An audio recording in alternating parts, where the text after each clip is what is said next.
Hello there, my tulips. Welcome back to my channel. It is yours truly, Miss Bliss in the house. How y'all doing?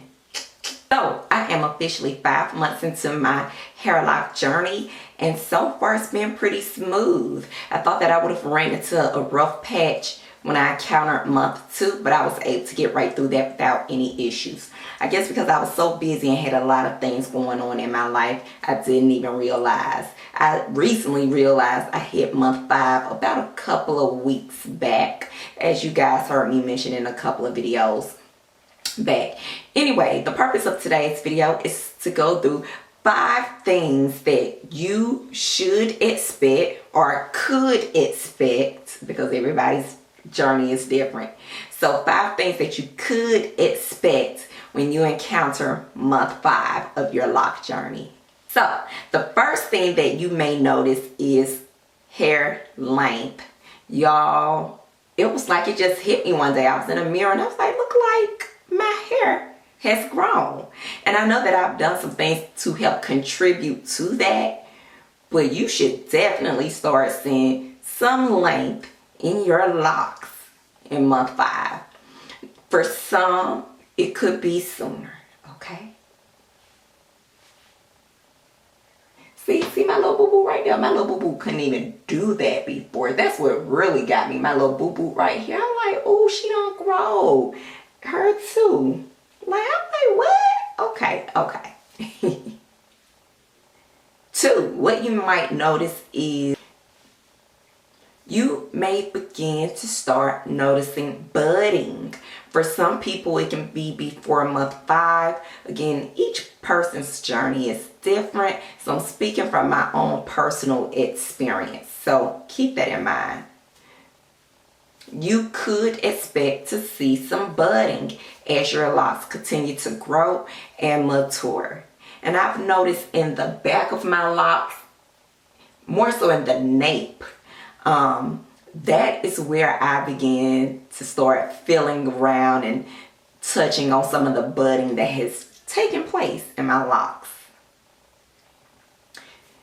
Which leads me to point number 3.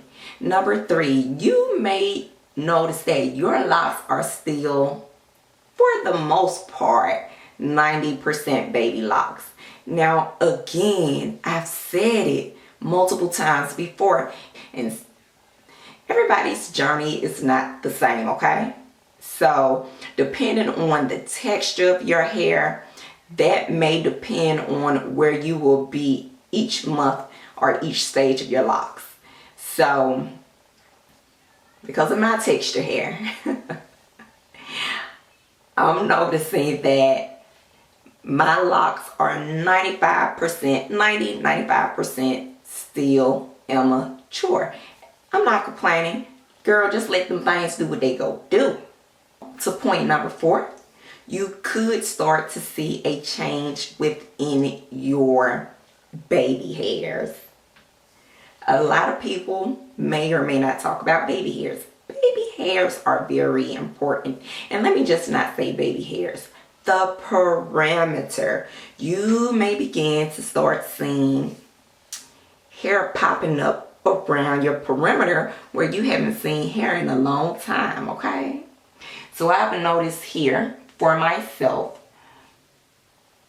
around my perimeter, I'm getting some pretty good hair growth going on here, okay?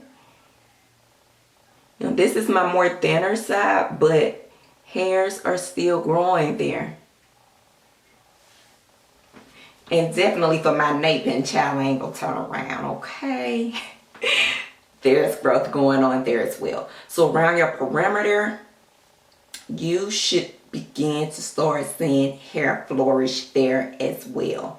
Now I know some people with the locks, as their perimeter start to grow and get longer, they start to intertwine it into their locks. I'll cross that bridge when I get there, okay? But for now, I'm just enjoying seeing the perimeter sprout.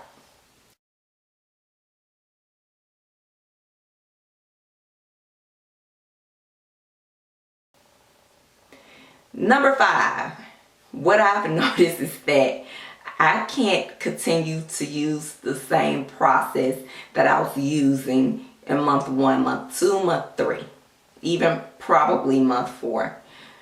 I've noticed that the products that I was using then is just not working for me now. I'm starting to have buildup, whereas before when I was using certain products, I wasn't having that type of buildup situation. I wasn't having a buildup situation at all. So I've noticed in month 5, you could experience changes within your scalp and how your hair reacts to certain products.